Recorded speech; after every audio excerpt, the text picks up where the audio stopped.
Picture. Picture perfect, as I say. There we go. I think we're picture perfect. Just about, yeah. That's great. I think that's us. Cool. Just let me get some water as well. No worries.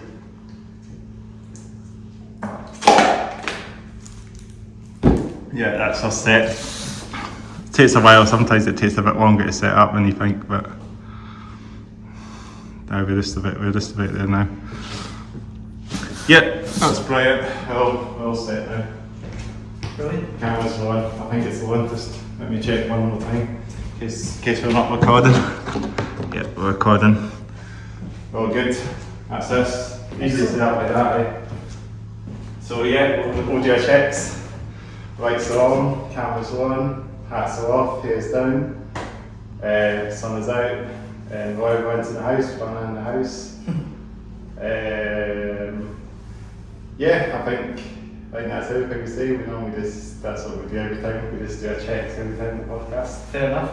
And then whole science in the house. Yeah, thanks for having me. Thanks for coming along. And so this is I should do my introduction now. This is what we do in the podcast. Like, half the time I don't even say the name of the podcast. I just go straight to the band name. So I can always say, welcome to the Hats Off Lay Down podcast, episode 120 with Whole Science, all the way from Glasgow. It's really good to get you on, man. Thanks for coming Thanks for having me on, yeah. It's been good to get you on, man. I mean, episode 120. That's brilliant. Good number, isn't it? Yeah. Getting to we'll be at 200 in no time. That'll be our next target, I think, eventually when we get to that. But fair enough. Keep it to maybe 150 by the end of this year, maybe. I don't know yet, but if we get to 150, that'd be dope. I'm sure it can happen. Because this is the start from the 26, and we're already getting a few bands in already, so. Nice. Fair enough. Yeah. So yeah, thanks for coming on the podcast. How you doing? Good. Yeah. In the middle of working towards album number 2. Yeah. Is that just coming out? Is that just coming on at the moment then? Yeah. Started recording for it last week. Oh, brilliant. So this one is sort of early stages, but the plan is to hopefully have the first single out by spring, maybe sort of late April. Very soon, we soon. Yeah. Very soon. But yeah, you have like a one-man band project, haven't you? Yeah, at the moment, All the Silence is just me. I do all the songwriting, record all the guitars, bass, and then program the drums, do the mix and mastering. It's kind of all DIY. It's the DIY then. Yeah. It's very simple then. But hopefully in the future, maybe have some more sort of musicians involved in it too. That would be great. That'd be brilliant. Hopefully look forward to that as well. Sorry, I really just 2 seconds again. Sorry, this is what I do. This is how it can get a bit to this point that I need to adjust that a wee bit more. Just 2 seconds again. I think I've got this tightened. There we go. 2 seconds. Right, we can keep that in there. That's what we do. Half the time we just got my water as well. Fair enough. That's me hydrate as well. So yeah, so it's just quite busy at the moment with sort of the writing process. Yeah. Working on new ideas.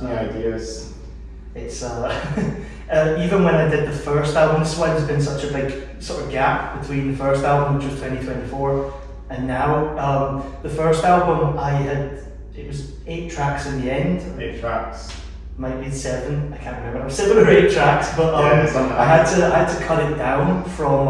I think it was 7 actually. Yeah. Initially, I had about 13, 14 songs kind of written. Yeah. And then it was sort of in the recording process. You know, I would record something and I think it's good, but it's maybe not really as strong as the other ones.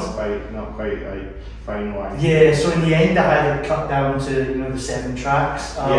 For this one it'll be a similar process. I imagine I'll end up with quite a lot more than I need in the end. But yeah. just kind of the way I write music anyway. Well, I think seven tracks is a decent amount anyway on an album. So. Yeah. My main worry with like, I think, you know, even like 10 tracks, for example, is like a good kind of stopping point. My worry would be if I was to do like 13 or 14 tracks on the album, would people get to track 9 and think that's just kind of repeating itself, you know? Yeah, like you'd be like, you know, sometimes the way with like, you know, for a lot of these like albums, you know, you get like the bonus tracks and stuff. Like that's what I mean about the last 3 tracks, for example, like a bonus track and then 2 live tracks, for example. Yeah. So that's something that I've been thinking about for album 2 is maybe doing some extra sort of bonus versions of songs, maybe at the end of it, maybe doing like another kind of 7-8 track album, and then maybe at the end, maybe some acoustic versions or some kind of remastered, remixed stuff. That'd be cool. I think would be quite nice. But yeah, like I say, it's early days with the recording, but I'm really happy with the way things are coming along at the moment. It's definitely, I think it's sort of, I really do like the first album. I'm really proud of how those songs came together, and I feel like with this album, it's a chance to kind of build on that and think about what worked well for me, what did I find I was really proud of in the music, and how can I kind of take that a step further. Yeah, that's good. Maybe we can like record the first album or something like that as well. Yeah, well, I'm thinking of there's one track in particular on the first album that I don't want to give too much away, but I'd like to do a kind of part 2 of it for this album. So I have been playing around with the idea of maybe doing a 2026 re-recording of the initial track, kind of re-recorded as a bonus track at the end of it. But that's, I'm planning to do a kind of follow-up song for it. Very kind of, you know, prog metal type thing of doing the part 2. So. Because I'm just going to say about that first album, it's pretty heavy as well, you know.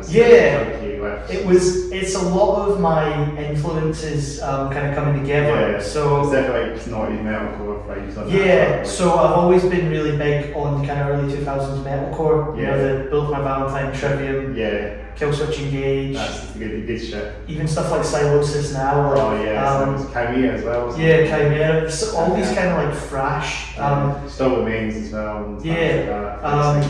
All these kind of thrash metalcore type things is really one of my big influences. It's really good seeing that stuff, and it is getting old now, you know. It's getting on. It's nearly getting on. 15, nearly 20 years. Some of this stuff now. It's having a bit of a resurgence, which is quite cool. You know, we're seeing bands kind of coming out and doing more of it. Obviously, we went through that period probably from like 2012 up to now, where suddenly that kind of style wasn't in anymore. And everybody was sort of going for a sort of different style. Obviously, you had like the sort of, was it the crabcore? Metalcore, which I don't mind, to be fair. Like Asking Alexandria. I quite like the first Asking Alexandria album is a really great album. I really like it. Electronic elements as well. Dancey bits in it as well. The sort of synchronized dancing. I really did like that album, but then after a few years, obviously kind of metalcore's moved into sort of a different sound now.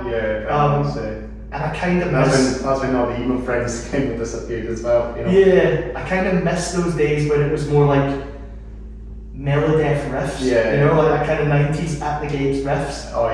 And then in the chorus, you maybe bring in some of the kind of clean vocals of metalcore elements. By Flames as well. So it's kind of a kind of melting pot of all that stuff, and sort of just connecting it all. I need to come back. I'm guessing it'll be good to see that. It'll be very good if that does come back again, you know. I'd love to see like bands, you know, maybe like Chimera come out with another album again, you know. I'd love to see sort of that kind of style have a bit of a boost. I think it was a really important style for me in particular, and a lot of people sort of in the same kind of genre. Like when we were learning instruments, it was the sort of bands like that really kind of made it look fun. Yeah, I mean it's fun. You can feel kind of these songs. They feel really good to play as well. Yeah. You know what I mean? Yeah. And then like timing, you know, as you say, your stuff as well is great as well. All this sort of stuff from the EP, going back to that, the album, as you say. It's always good as well. I mean, all the chunky rap, different songs sound different, don't they? Yeah. There's a lot of kind of different pacing across the album. I try and sort of structure it so that it doesn't feel like every song's the same. Yeah. I like it to be like, you know, obviously all within the same genre, but I think kind of like, I quite like, in the middle of albums, I quite like to kind of have a more kind of relaxed, kind of chilled out song, you know, so that it's not just like a clean bit and something. Yeah, not just 200 BPM. Pioneer does as well, some clean, you know, you hear some like the Pioneer stuff, for example, there's some weird clean bits, you know. Yeah. Stuff on I think the Outtakes album's really good actually. I like, I just like kind of having that kind of break in the music where you've got a bit of time to just kind of chill out before it's back to the 200 BPM riffs. Or even just getting back to the heavy riffs again, just generally in a song, you know. I like that as well. I think as well, sort of, I was also really kind of influenced by like Thrash. And I think when you think of like Thrash, think bands like Megadeth, Metallica, they would always have like that kind of... They have all that kind of old school, you know, chunky guitars and... heavy guitars. Fast bass and beats as well. And then also those kind of clean passages, like especially Master Puppets, and I'm a really big fan of stuff like Five Magics. And that's where that clean bit as well. Yeah. It's got the guitar solo as well, you know. Yeah, so it's really kind of like a melting pot. It's a great album, you know, like the Rust in Peace album for Megadeth is great as well. Yeah, I mean, I listen to it, it's one of those albums I always come back to. I played some of these songs on that album. I'm pretty sure there's Five Magics on the guitar, which is very good. And it's a very good song. It's one of those albums where it's like every riff and every solo just feels like it has that place. Hanging 18 is not bad as well. Hanging 18 on that album as well. It is, yeah. Holy Wars, the Holy Wars as well, it's great. I mean that's a harder one to play, I guess. It is one of my personal favourites on Rust in Peace, probably Take No Prisoners. I love that intro riff. Yeah. And what's the other one I'm thinking as well? There's that one with that do guitar that's on that album.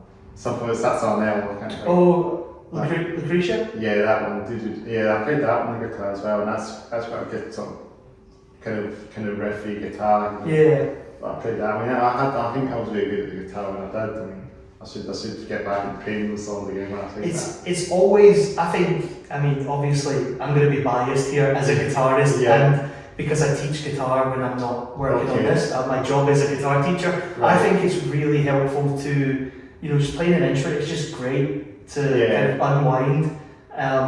It's just so much fun to be able to learn the songs you listen to and play along with them. Yeah, it makes sense to play when it makes sense to just keep away from all the technology devices and that, just get a bit of time, play guitar. Well, that's the thing, like just sort of sitting down just with the guitar every day. For like an hour or two, just to get your fingers exercised. Yeah, it's just really fun. Like you say, takes a break from the screens, especially sort of now. You know, we're always like working on computers and stuff. So I suppose you have to do it when you're recording as well. The recording.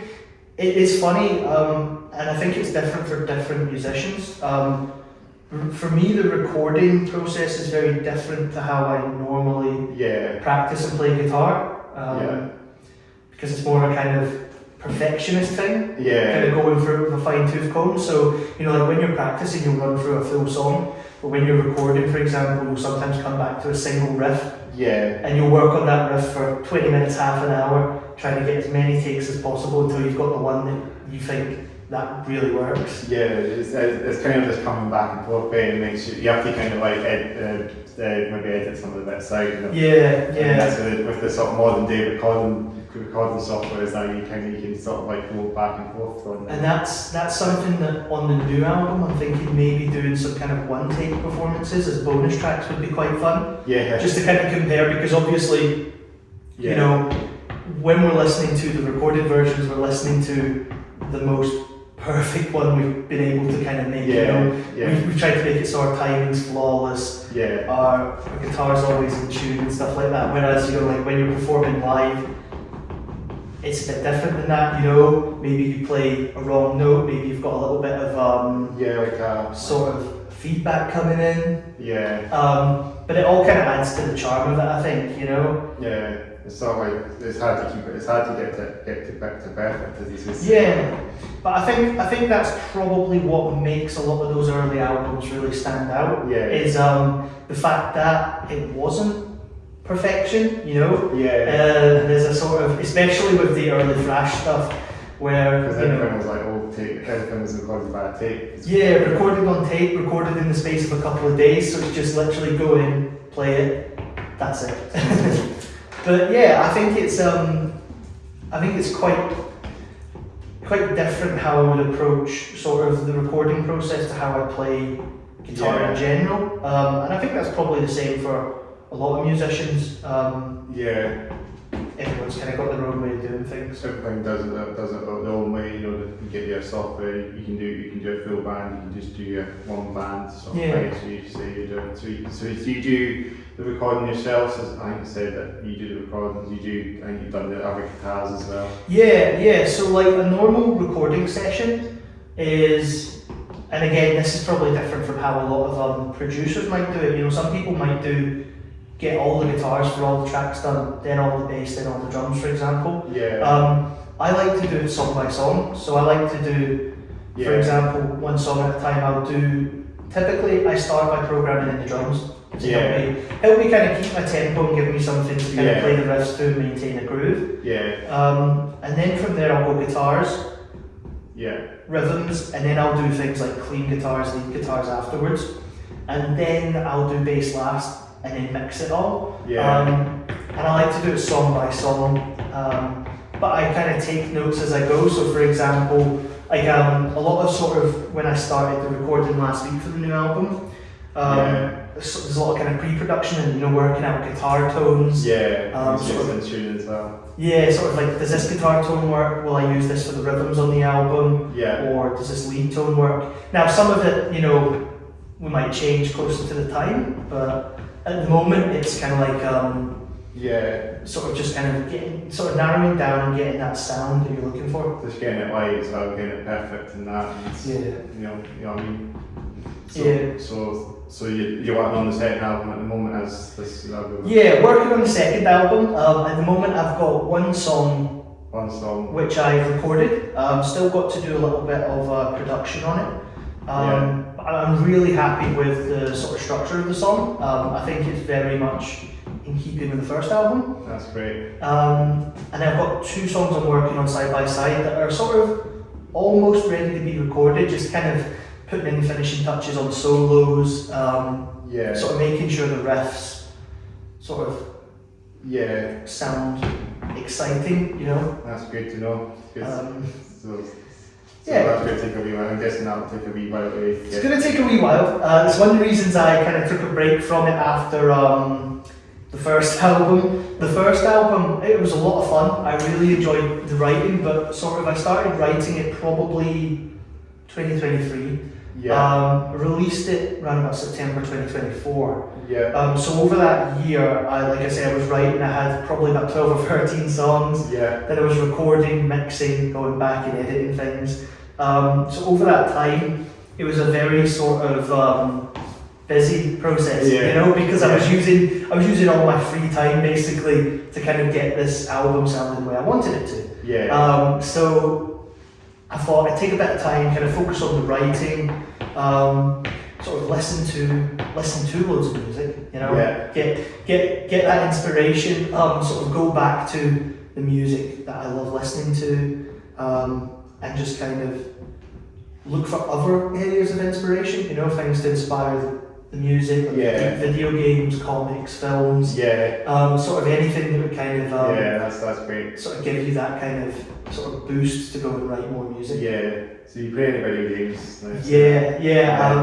Really big video game player. That's actually the first single I ever released of Hollow Silence was Restless. Yeah, I guess that's like wrestling. Off of the album. Well, funnily enough, it was I'd just been replaying Silent Hill 2. Oh yeah. The original. And this would have been 2023. It's been remade since. I've not had a chance to play the remake yet. I need to play the remake. I've got it in the sale, but I've not had a chance to play it. Yeah. But obviously, one of the sort of major quotes in Silent Hill 2 is when in the letter the character says, "In my restless dreams, I see that town." Yeah. And I was like, so because I'd been playing sort of a lot of kind of horror games at that time, I was like, okay, what if I call the song Restless, and then sort of from there, it was sort of, I had the first riff, this really kind of fast riff with the tremolo picking. And I was like, well, the riff sounds quite restless, it never really stays still. So I called the song Restless, but that one was pretty much heavily inspired by Silent Hill, you know, that kind of sort of atmosphere. Yeah, that's it, man. And a lot of the tracks on the album were sort of influenced by sort of the games I was playing, the comics I was reading, sort of to kind of aim for a specific sound. I'm doing that again on this second album. It's just a different set of games and stuff this time. But yeah, it's I think it's probably the same for a lot of people. You know, video game, metal, video games, they kind of go together. Yeah, they go really hand in hand. I think most bands have people that play games, or at least kind of take a bit of inspiration from the visuals or the sound design. So that's probably one of the kind of driving influences outside of the music would be sort of video games. But also I'm a big fan of stuff like comic books.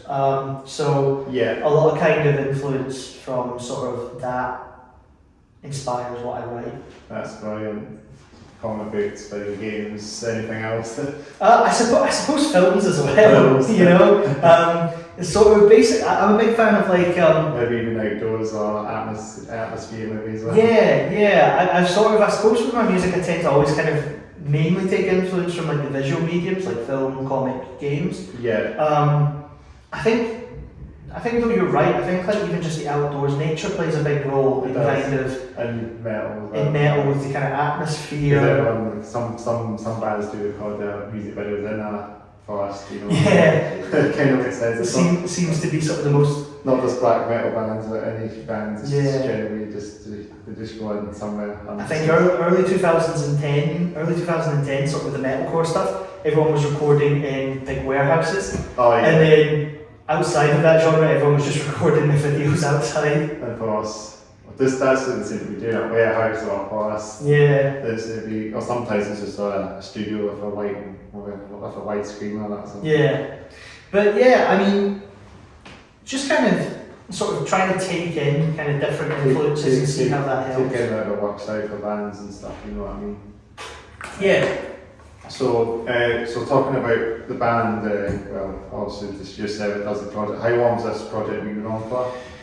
So, or been? Sort of started, like I say, started around about 2023. Okay. And first single release was in 2024, but I started writing the music that became the first album in 2023. And I'd kind of been working for a while. I knew I wanted to sort of do a very sort of heavy project, you know, heavy riffs. So I just kind of started writing some demos, and from there, just kind of working on them over the space of sort of 2023, and then sort of early 2024, when I was happy that like they were ready to record, I started sort of putting them together, releasing them, and obviously I had no idea if anyone would even listen to the music. But the main thing was I always kind of think that as long as it's songs that I like, that's all that matters, you know. I'm doing it because I love metal music. So it's quite hard to get the audience to the what's the word, the alpha to get the songs out there. I mean, it's unpredictable these days. I think it's funny because like obviously like now with streaming services it's easier than ever to get your music out there. Yeah. But there's also probably so much choice now that it's kind of tricky to sort of get your music to stand out. So I've always just kind of been of the mindset that, well, if I'm happy with the songs, that's good enough for me, and then, you know, hopefully people will listen along the way and let me know what they think. So far it's did alright, you know.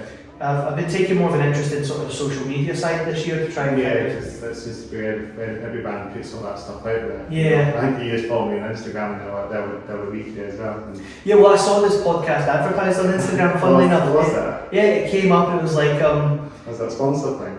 It was like you have mutual followers that follow this podcast. So I went on and had a listen to a couple of the episodes and watched them, and I was like, there's a lot on there now. I think I've actually got more followers on Instagram and the YouTube channel. Well, so I only just opened Instagram like October there last year. The Instagram led me to the YouTube channel, so I went and watched the podcast, and I thought this is really interesting, you know. And you're interviewing bands, you know, from around the area that I've heard, so I thought I'll follow it to keep up with more information. And then, when you invited me on the podcast, I thought that sounds really exciting to come on and talk about music. I think Instagram is now the way to go now. Some podcasts. It does seem to be sort of the way. So it's a go-to social media platform now. So and I think it's even if you don't use like the adverts and stuff, it's still quite good for kind of recommending bands and music.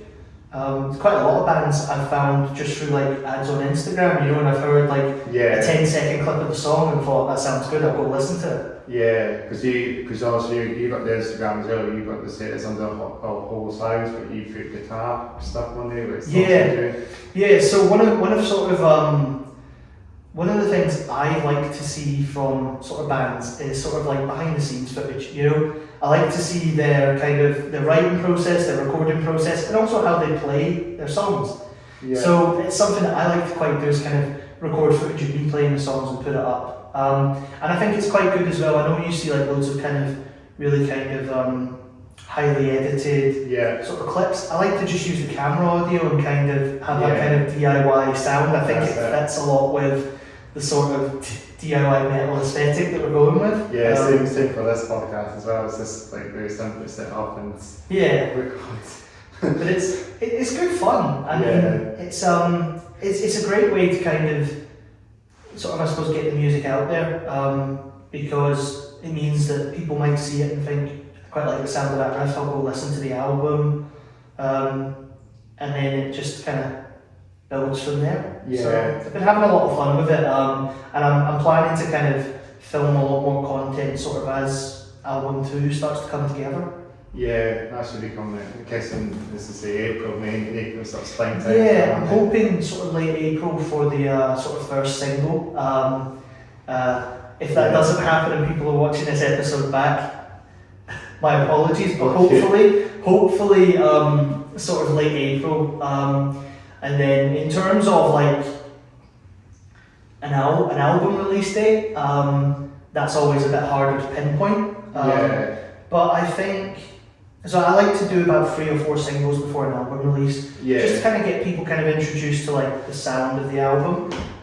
So I'll probably be aiming for hopefully 2027 early for the album.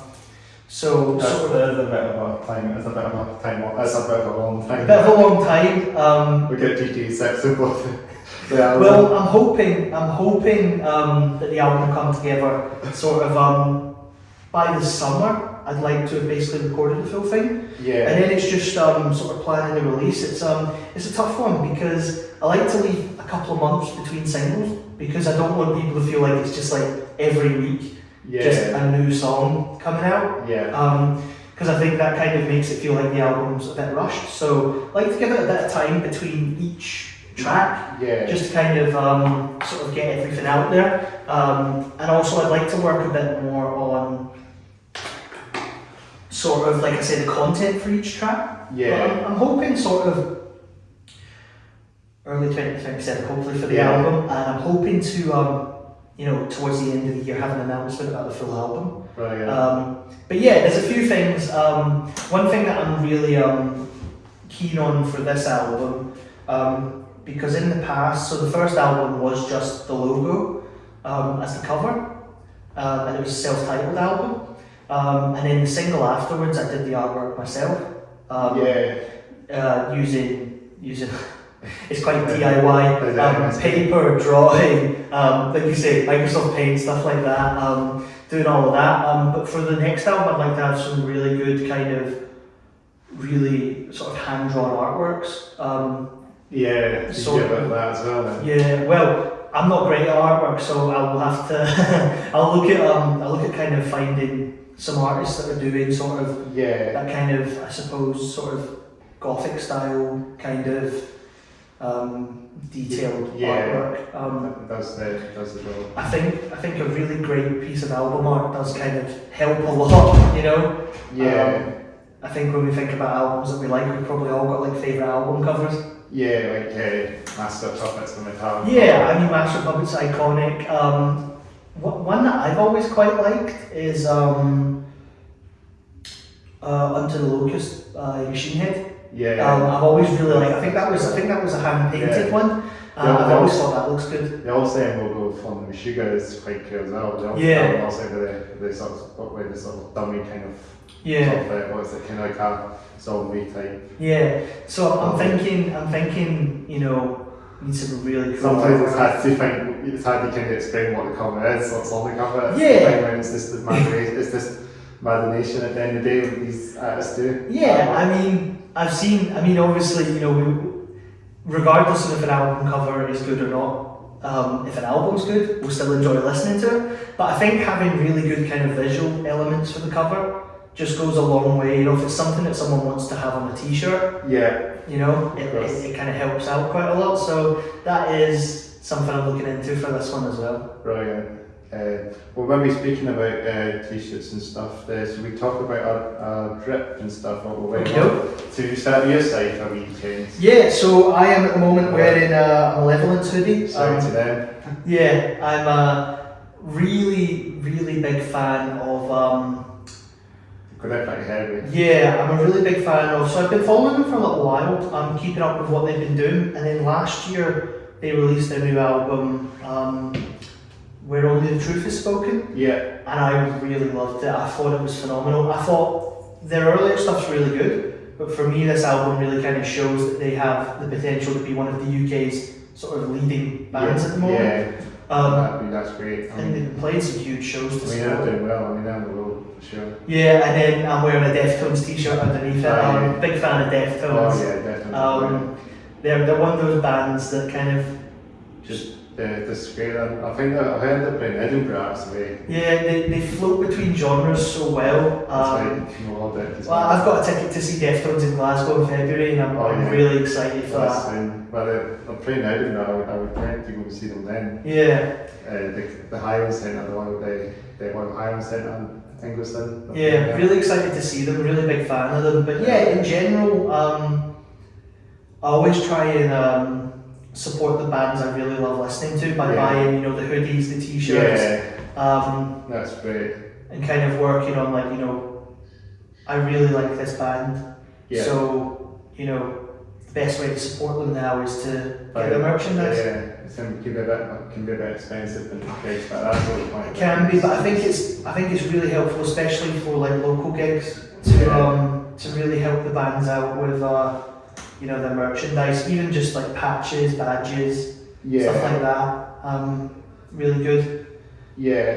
That's great. I'll have to see them at some point. Deftones, maybe I'll go down and see them one day at the Highland Centre. I think my friend just said to me that he's got tickets, so I might go down with them maybe. Possibly. Should be. Think about it. Should be pretty good gigs. I mean, their album last year I really enjoyed, and I think they do kind of a mixture of the new songs and kind of a greatest hits. Kind of medley. Even Passenger, even Change, so it's the things of that. No, it's great. Deftones about it. I like this stuff. So we just talk about a drip, but even like top to bottom kind of thing as well. Yeah. So in terms of I like the blue as well. it's not very exciting. I mean, it kind of goes with the Mellow shirt. Yeah, I always tend to go for kind of bright colours. So just got the kind of blue joggers and the black and red. These are kind of like a combination of a running shoe mixed with like a walking shoe. Yeah. They're Carrymores, but you know, always really comfortable. Free for the walks and outdoors, indeed. Yeah, and also like going to gigs and stuff, standing on your feet for a long time. Yeah. You know, you want a comfy pair of shoes for that. That's like good stuff. I mean, I think I go my side as well. I mean, I've seen you wearing like kind of colourful socks as well. Yeah, well, these are Star Wars socks. Yeah. I seem to a big fan of Star Wars, so I'm always kind of sort of wearing some kind of like Star Wars sock or something like that. That's very cool. That's another film thing you like in music. Star Wars Yeah. Oh, Star Wars is just. I mean, everyone who knows me probably gets tired of me talking about Star Wars all the time. But I just love Star Wars as a franchise. I mean, that is like metal in a way as well. I mean, a lot of metal has presets. It's got Galactic Empire, who are as well. Such a good band dedicated to Star Wars. I think Vader as well, like the metal band from Poland. I guess in they would be kind of as a Star Wars band, but they Darth Vader. Well, I remember they wrote a song about The Witcher, didn't they? Did they? I think they did. So I know that they kind of take a lot of inspiration from sort of, you know, film and book and stuff like that. Yeah, there's a lot of bands that do take some influence from Star Wars in a way, you know. I'm pretty sure the Darth Vader intro music's probably played at a couple of metal gigs. I'm pretty sure. Yeah, I mean it's a very sort of followed up to a band coming on stage. It's a very good introduction. Yeah, for a band to come on stage. Yeah. I think that would be the Vader introduction song probably. I quite like when a band's introduction song for coming onto the stage is absolutely nothing like you'd expect. Yeah. You know, like it really surprises you. I think there's been a couple of Zelda songs being played for introductions as well. Yeah. I think another band I'm thinking of, I mean, a band called Amros from Edinburgh, they played a couple of Zelda. I think it might be Zelda, it might be Super Mario, it's even one of those, I think it might be Zelda. Like this wee between songs that has played a couple of like wee bits. It's cool to see bands do that. Yeah, I think it's nice, and I think there's a lot of crossover sort of with metal fans anyway, that you can kind of see the kind of the reference and find it entertaining. Yeah. It's one of those things. It's dope. I've seen a lot in recent years of kind of bands that are sort of influenced by video games sort of becoming more and more prominent. Yeah. I think a lot of it has to do with the Doom soundtrack. Yeah, definitely. When Mick Gordon did the Doom reboot. Yeah. You go to like CEX for example, they always encounter some metalheads. Yeah. You know what I mean? And everybody after that game came out in 2016, everybody wanted the 8-string guitars tuned down as low as possible. Yeah. Have they got like a cool metal? Has it got a very cool metal soundtrack? Yeah, it's quite industrial. So Mick Gordon did the first reboot of the Doom game, and it was like really kind of mixture of kind of Meshuggah and a lot of kind of industrial elements. I'm going to have to check that soundtrack. I really liked the soundtrack. And then after that, sort of, I think there was kind of like a renewed interest in like metal and video games. Yeah. Because I remember there's a bit of connection with that as well. There was a rhythm game kind of came out shortly afterwards. I think it was Metal Hellsinger. Where like you had to kind of like move in rhythm to the songs. Okay. And I think it had like members of Trivium and stuff doing the soundtrack. Yeah. So there's been like a real boost. It's kind of like a Guitar Hero kind of thing. You know, like I think in the early 2000s, kind of Guitar Hero kind of. Yeah, that was the boom way. You know. It was the boom for it. Then they had that all on it, and now it took off. It was Guitar Hero. It was Guitar Hero Live. It was. Yeah. It wasn't very. It wasn't. I never played that one. No, it didn't do very well. But I think a lot of us that kind of started with Guitar Hero by that point had moved on to real guitars. Yeah. So totally. I think a lot of us had just started kind of playing, because then there was Rocksmith, Yeah, I don't know if you ever tried that one. Locksmith was another one that kind of competed with the two Yeah, as well. and it actually taught you how to play the songs, which was pretty cool. So yeah, I think it's been kind of like a renewed interest. I've always been a fan of the Castlevania soundtracks. Yeah. And there's so many metal covers of those songs. Yeah. There's even been like games like in the early 2000s when they did some of the kind of spin-off games. They did metal soundtracks for them. Yeah. And then there's been like loads of metal covers of them since. That's totally dope. It's funny if you add some distortion to it and some guitars, it does kind of turn into like power metal. Yeah, even some of these bands can play it live, you know, we sound dope, get some aspects going, you know. I would go and see a Castlevania metal concert. It would be brilliant, you know, just all the songs from the games. Definitely. I'm sure it could be a thing, you never know. It probably is somewhere, you know, and it probably is like someone doing it, yeah. Somewhere a band playing that somewhere, whether they are grassroots scenes. Yeah. So I'm going to talk about my trip now, since I'm going to talk about what I'm going on as well. So I've got the band Burner on. I've had this on a few times on the podcast. So metal bands from, I think they're from down south somewhere. I think they're from like the Midlands. Or I think they're from actually, down south east of England, like the Norwich, I think. But they played the Edinburgh a few times. They were right on fire, I'm sure. I can't remember the gig, but I knew it was a band. But I really like the logo. Yeah, it's like a deathcore end. Yeah. A big band, it's like a burning house as well on the album. It's got this like sail on the bottom as well. It's really cool, eh? Is that an album cover they've got? I think so. I've just seen it shot, you know, when the metal table and just picked it up, you know, it was cool. You know, I like to support the grassroots scene quite a lot, you know. Probably the majority of the bands that see me around on the podcast have been grassroots fans. So just bear with me, if you know what I mean. It's good to support some bands, and some bands that I'm interviewing, some bands they're not heard of maybe as well. Yeah, absolutely. Yeah, and it's good. It's a good way to do that, eh? And I just got I've got my films on. Let's just didn't know my films because it's chill out there. Got my skinny jeans, my jogging, my sort of sexy jeans, you know, my jogging jeans, as we like to say.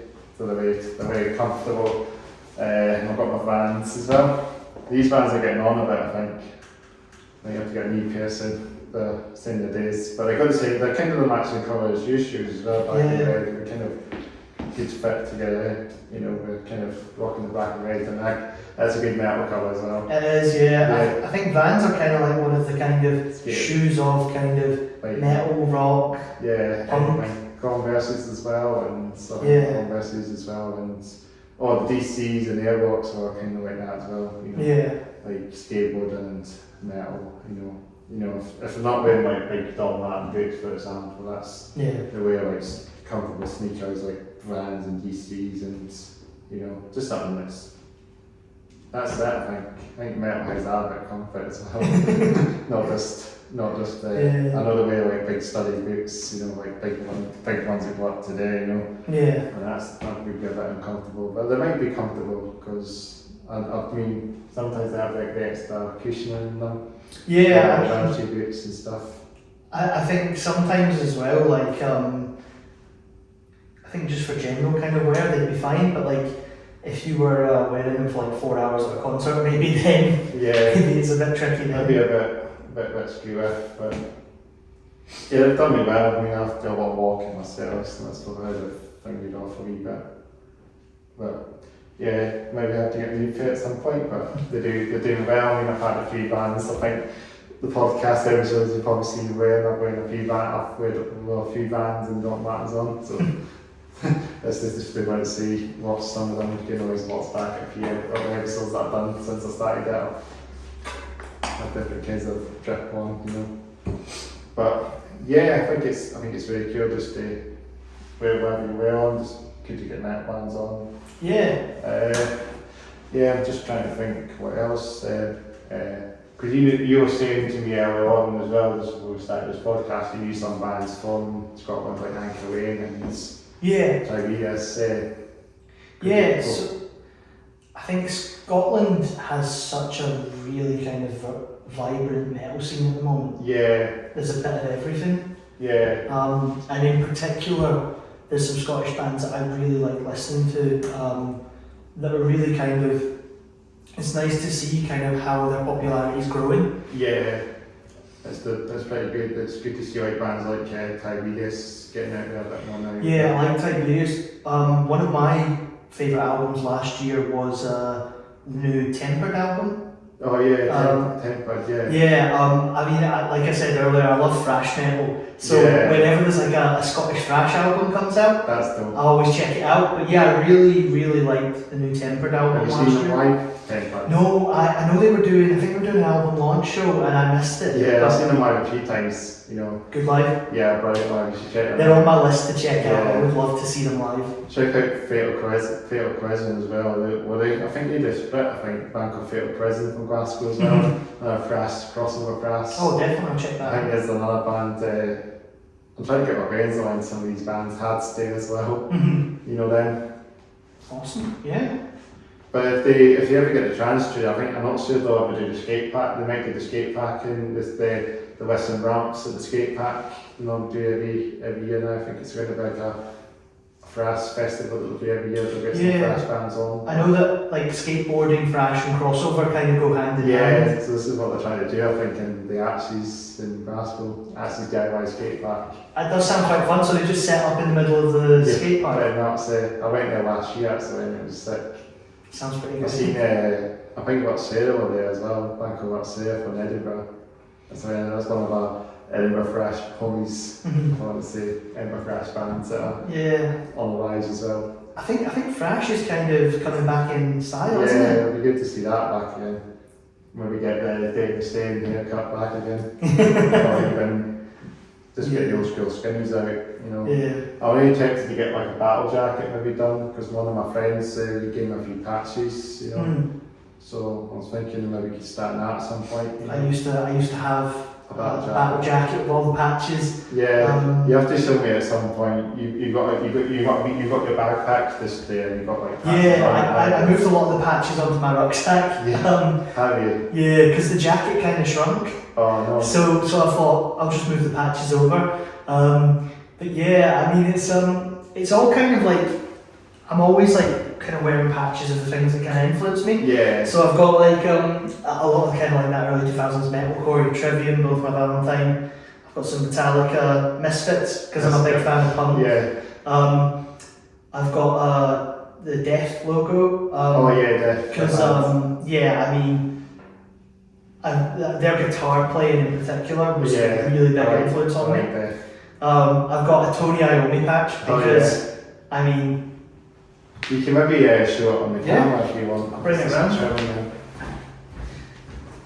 So it's very cool, it's falling apart a bit. I need to re-sew some of them, but we've got the that's cool, we've got the Death logo, Misfits, Sabbath, Metallica, so both my Valentine ones, Trivium. I went to buy Trivium one. Yeah, that one probably needs re-sewing. That's the Darth Vader, isn't it? The 20th anniversary Lego Star Wars Darth Vader keyring. Oh, nice. I mean Tony Iommi, for me, Black Sabbath was such an important band. I know. It's the band that started the metal. Yeah, we wouldn't be listening to the metal we do now if it wasn't for him putting those riffs together. Osbourne as well. Yeah, one of the best bands I've ever seen live. I saw them on the Farewell. Did you? Incredible. Is that the one in 2017? Yeah. Not the one just not the one at the back to the end. That looked amazing. Yeah, that was the one just before he passed away. He just done his final ever gig. And he had all the bands coming on and doing covers. Yeah, he did like Metallica, I think he had like the damn Guns N' Roses there as well. I think so, Gojira as well and stuff like that. Yeah, good shit there. I saw I'm really lucky to see them on 2017 Farewell and they were incredible. I mean, I think what Tony Iommi did for the guitar was so important, you know, putting together those distorted, slow riffs back in the late 1960s. Yeah, 69 I think it was. Yeah, and thinking of all the kind of genres that have spawned from it. I mean, I'm a big fan of kind of like doom metal and stuff, so I always try and kind of have like a kind of a slow riff. Yeah. kind of like, stuff like Candlemass, etc. Sleep, stuff like that. Yeah. Some kind of slow, kind of doomy riffs. I always try and kind of incorporate some on an album. It's kind of like a tribute to what started it all. Yeah, there's a lot of doom metal bands out there as well. There is. I'm a really big fan of Conan. You ever listen to them? Yeah. Oh, they're probably one of my favourite kind of modern doom metal bands. Yeah. I think just their songwriting, their riff writing, that's just incredible. That's great.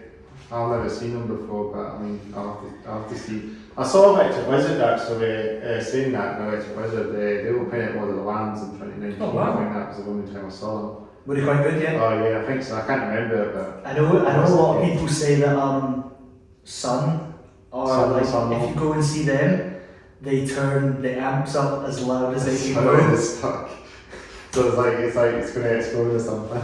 Yeah, apparently if you go to one of those gigs, the entire venue just shakes. Big fan. Conan, a band I'd really be interested in seeing live next time they come around. It's just really great music, I think sometimes you're in the mood for kind of like a fast song. Other times you just want a slow kind of 10 minutes. It's not the songs to march. A slow 10-minute song to just kind of chill out and listen to. After all the heavy bands, it's supposed to leave you have to get a band after all, it's going to be Thrash, Yeah, and I think as well, they might just be a 3-piece band at the moment, Conan. Yeah, I think they are. Which is, when you consider the sound they make, they sound like a band that's got 5 guitarists on stage, but it's just them running everything. That's great. This has been a great band to get on the podcast, you never know. Well, if Conan come on the podcast, I will be listening to that episode.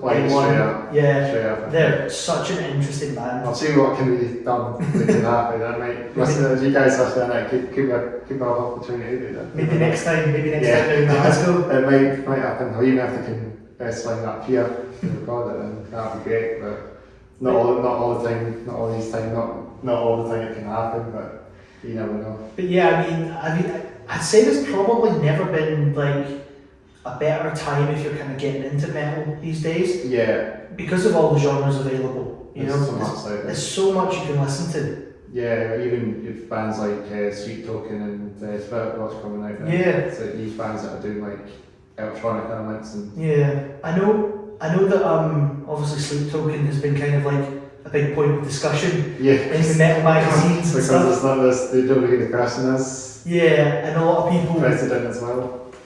I personally quite enjoy Sleep Token's music. Yeah. I think it's also a really good kind of starting point for getting people into metal. Is it really? Because it's not heavy sometimes. Yeah, I think the fact that it's not too over the top sometimes with the heaviness, I think that kind of I could see it kind of getting people into more kind of metalcore, kind of gent type stuff, Definitely. Bands like Periphery, Asking Alexander. Yeah. Baby metal as well. Yeah, stuff like Bring Me the Horizon as well do it too. I think, I know it kind of like, there's a lot of kind of arguments, people are always like, that doesn't count as metal, but I mean, if it gets people into metal, that's a great thing. That's it. It works, it doesn't. Metal's an accessible genre. It is indeed. Metal's for everyone, so if you find something you like within that, all these subgenres of metal, you should listen to it, It reminds me a lot of the early 2000s when they kind of, like we talked about when the metalcore went from like 90s melodic with kind of clean choruses to like kind of crabcore stuff with the electronic elements, and everybody did the same thing then. People were like, that's not real metal. But that's just having fun. The truth is, it's just about having fun and enjoying it, And you don't have to listen to it if you don't enjoy it. There was ways about super skinny jeans on as well. That time, But I think there's I think with Sleep Token and bands like Spirit Box, for example, I think the opportunity is there to really kind of help bring metal back to the mainstream again. Like metal used to be a big genre, like Metallica and stuff like that, Van Halen, even the glam bands, it was all popular. So I'm sure it can still keep going there, the long as it can go. Yeah, I think if bands like Sleep Token, for example, are kind of paving the way for the future metalheads, I think it's a great thing. They might be different, but it's yeah. I mean, I'm sure when Thrash first kind of started being a thing, there was a bit. There were probably people that weren't happy with it, you know. And then it's when Metallica came along, you know, that was it. And they changed kind of the Thrash completely. They're like biggest band out there now. Yeah. So I think it's a good thing. Yeah. And I think it's also a chance for bands to get into bigger concerts. That's like, you know, if you can get a support slot for a band like Spirit Box or Sleep Token, and you're playing to like a crowd like the Hydro in Glasgow, for example, that's a chance to get your music listened to. That's like so it should work, Yeah. But you talking about Metallica, I know they're playing in Glasgow in June. I'll be able to see them then. But I've not got a ticket yet, but I am really wanting to get one. I think it's Gojira supporting, which it's a band that I love, and I think Knocked Loose as well. Yeah, I think it's really good. I'll really want to try and see these bands. Yeah, and I wonder if it might be like a kind of farewell tour, like they'll maybe do like a kind of greatest hits kind of play. Metallica. Yeah, I'm wondering if this might be like one of their last kind of major sort of UK tours. Oh, that'd be a shame. I hope it's not, but you know, not in the 60s now. So. Obviously, you know, like we're coming up to especially if playing like fast metal, you know, that is fast, so maybe the hands can be slow down a bit. Well, I mean, this year will be what, 40 years since Master of Puppets? Yeah, it will be. So kind of be that's 86 that came out. I mean, I imagine there'll be a lot of kind of tracks from that on the set list. Probably that'd be sick. I mean, Metallica, one of those bands that's always consistent live. Still keeping the wheels going. That's it. Still keeping metal in the mainstream. Keeping it going. You know, helping to sort of give other bands that kind of opportunity to get onto the bigger concerts. Yeah, that's like definitely. I mean, Gojira is a band that for a long time I thought should be playing larger gigs. I know they played at the Olympics, didn't they? Yeah, obviously the Olympics was a big kind of success for them, but I think that like supporting Metallica that's sick. That's your chance to show that you're like an arena band. Because Metallica's Gojira, they have played Bloodstock and stuff, like that, so that's not bad for them, but this will be a test. Yeah. I thought Juice as well, because hopefully they will do quite well. Yeah. But yeah, I mean, it's I think with the way metal's going at the moment, it's looking good, because obviously we've still got, you know, if you're not a fan of sort of the stuff that's kind of really popular at the moment, you've always got the sort of more underground concert venues, record shops. Venues like Bands of Avon, Bannermans and Regents, you know, underground audio through there. I used to work at the Cat House in Glasgow. Oh, really? And I got to see so many amazing bands from my time working there, you know. Did they have some big names there? Yeah, they had some big names. Obviously, you know, they had like sort of kind of rising stars and stuff. I remember at the time bands like Party Cannon would play there quite often. Brilliant band. Sort of whenever there was like a kind of sort of local gig. You know, they're going to get a good crowd. Yeah. There's just so much kind of going on in metal that I think. And it's good in the grassroots scene as well. It's still thriving scene as well. You know, there's also some really, really incredible musicians in the grassroots scene at the moment. You know, like there's performers that are just ahead of the game with their instrument. Everything they play is so advanced. Yeah, that's so good. It's a good scene. I'm always in that scene as well. Just generally, it's good to see bands that's down in Edinburgh as well. Yeah. And I mean, I see so many great bands as well. You know, like I've seen like Sibelius and a band called Meat Mammoths as well. Mm-hmm. They're brilliant as well. Yeah. They get on the good shit, well, mosh pits and stuff. like Thrash, they're quite heavy. Yeah. You might know bands like, so you know like Temper and Has they're probably pretty good as well. Mm. So there's so much going on in the scene.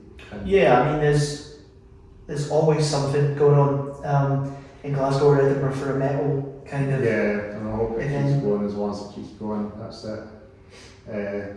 Well, talking about gigs now, have you got any plans for any gigs with this project? Or? I would like to turn Hollow Silence into a gigging band. Yeah. I miss playing live. I used to play live sort of before pandemic and stuff like that. Were you in a band previously? Yeah, I've been in a couple over the years, from different styles to like, I remember when I was a teenager, we'd kind of jam like kind of metalcore stuff, a bit of kind of punk style stuff, and then sort of when I was at university, we had this kind of prog rock band called Atrium. That's great. And we played, it was so unfortunate, we played our debut gig. Yeah. And then I think it was the next week everything locked down. Oh yeah, that's so that's what happens to a lot of bands, eh? Yeah, so we had one debut gig which is one of my favourite live performances of all time. I had so much fun with it, it was just a really great night. And then obviously the pandemic happened. So since then I've not had a chance to play in a band, and that's one of the reasons that I was working on Hollow Silence was I missed making music. Yeah. So started putting that together, and then I'd quite like to maybe kind of put it into like a full project. So eventually you get band members that'll come in the band and stuff. Do some performances. Always quite fun. Yeah, that's great. That should hopefully that'll take off when it does come. Yeah, I'm hoping so. Yeah. Yeah, that'd be good to know. And talking about plans with the project, is there plans for 26 this year for what after the album and stuff like that? So I'm thinking I'd like to, like I say, as well as like filming more kind of guitar content for it, I'd maybe like to have a go at making a music video for one song. So kind of putting together a music video of some sort. It's something that I've been kind of thinking about and sort of making notes about since the first album, funnily enough. Sort of like thinking about, like, okay, music videos, what would kind of work, what would suit the track.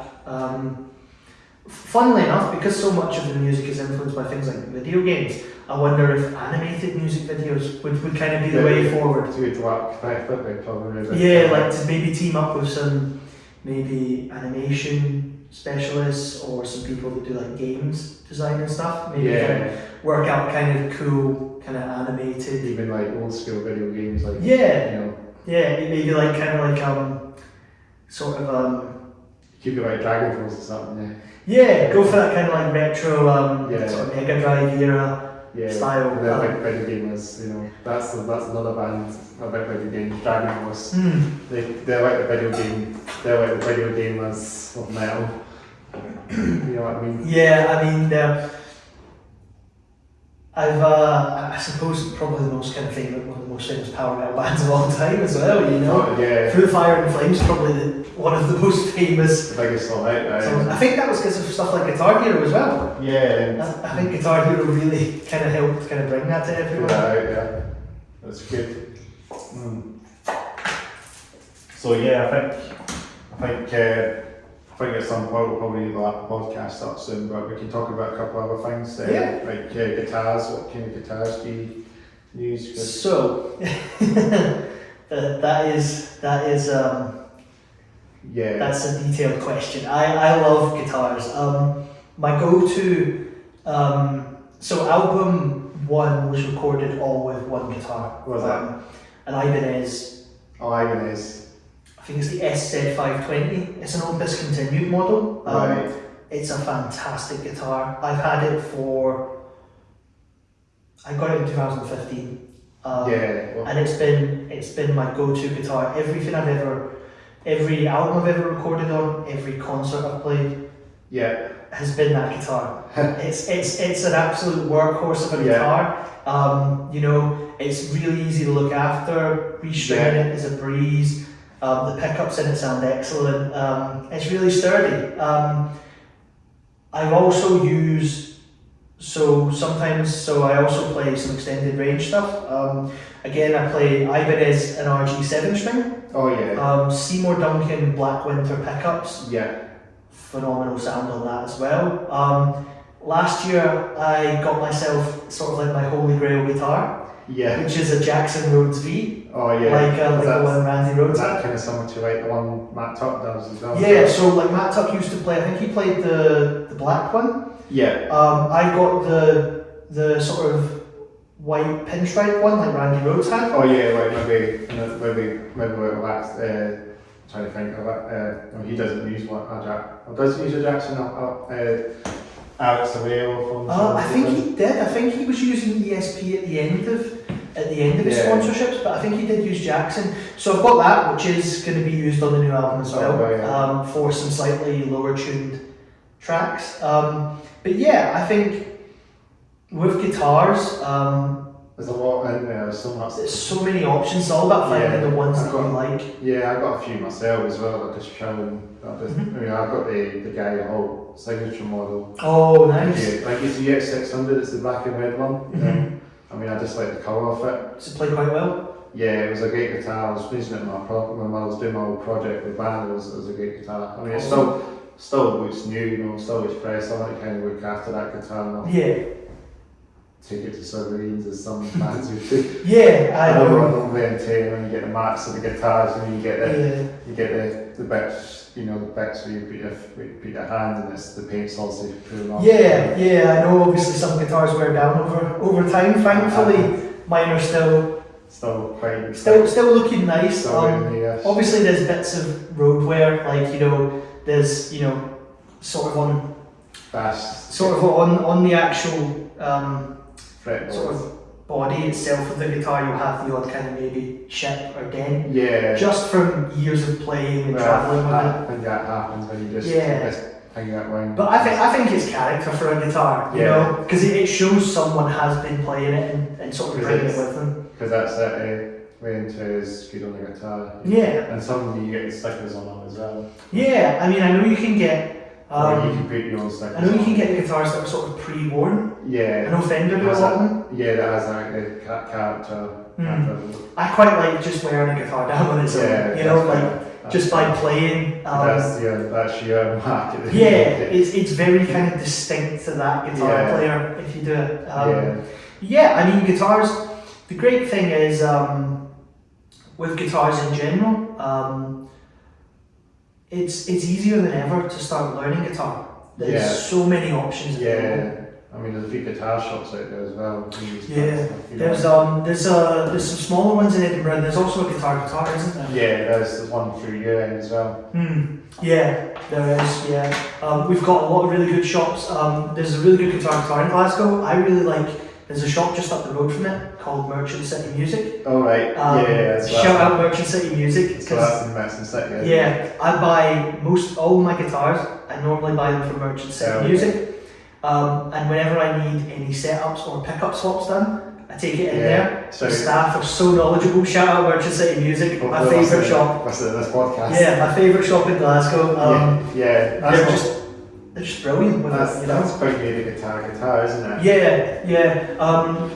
I just really like their sort of guitar tech department there. They're so knowledgeable. It's good that you have someone that can fix the guitars and do it because guitars can be a bit of an arm away. So most of general kind of like guitar maintenance, things like strings, sort of the general kind of they can do it stuff. I'm happy to do that myself. It's just kind of electronics like pickup switches and stuff. It's a lot more complicated, so it's easier just to kind of get someone who really knows their stuff. Yeah, because I've always strung guitars my style, and it's always the high E string it breaks. Yeah. It's always fucking annoying, isn't it? When you just get the guitar string and then your E string breaks all the time. And that's the whole point. It is a bit of an issue.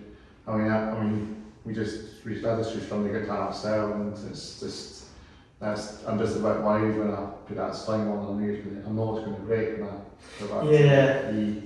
You kind of have to gradually breaking them in, I guess, as you say. Yeah, it's just playing them in and getting them settled. Yeah, and I guess if some guitars do have like sometimes you get like an Evertune kind of. Yeah, I've never played an Evertune bridge, but apparently it's sort of the future of guitars at the moment. Yeah, I think it's a bit of a hassle to sort out if you have to turn the pegs and I find think stuff that. similar to a Floyd Rose, isn't it? Yeah, it's pretty much. I've never really played on a Floyd Rose either. I had this like project guitar my dad was going to work on, but it was going to be a Fender Strat, but then we were going to put like an E&G cut hammer. Oh, nice. Fender guards in it, and then this guitar, it was a bit, it was a big disaster. Oh, the paint wasn't cured. Oh.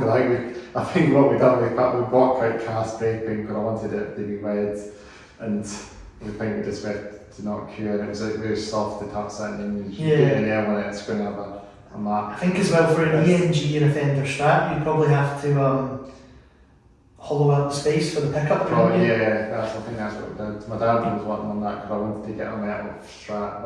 But it was a big L, I guess, at the end of the day. I know for metal Strats, I know that Jim Root from Slipknot used to have one you could get. I know Charvel these days make like a Strat shaped guitar with humbuckers and stuff like that. So you could easily sort of put like active pickups. It could be doable, but I think just the time of year, I'm probably just going to, there's no point really. Yeah. Like, just a bit. So basically, it was a bit of a fun with it. It never worked out, but that was one project my dad was going to work on and give it to me. And a nice metal guitar Strat, unique.